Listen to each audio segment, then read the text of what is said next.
Pangasinan. Ito ho yung bayan ng aking kaibigan na si Mayor Nani Braganza. At nandito tayo para umattend dito sa Galilam Festival 100 Islands 2012. At sabi ko, bago man lang magtapos ang 3 terms ni Mayor Braganza, kailangan makabalik ako ng Alaminos dahil napakarami ko na hong nababalitaan ng mga kaganapan, mga achievements. At pagpunta ko ho kahapon dito, napatunayan kong totoo pala ang magagandang balita tungkol sa Alaminos.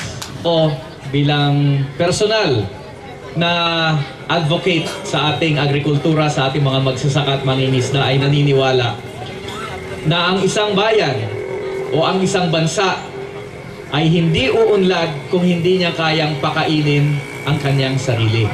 At nakikita naman natin dito sa Alaminos, lalo na all out ang support ng inyong gobyerno para sa pag-unlad ng ating mga magsasaka. Kaya siguro palakpakan uli natin ang lokal na pamahalaan ng Alaminos.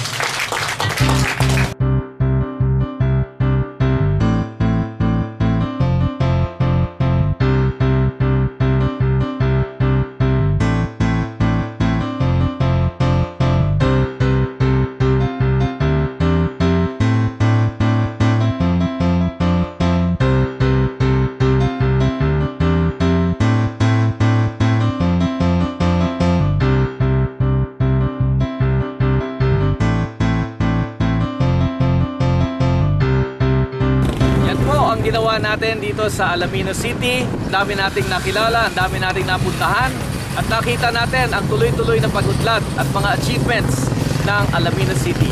So hanggang sa susunod pong trip ni Teddy, kita-kits tayo!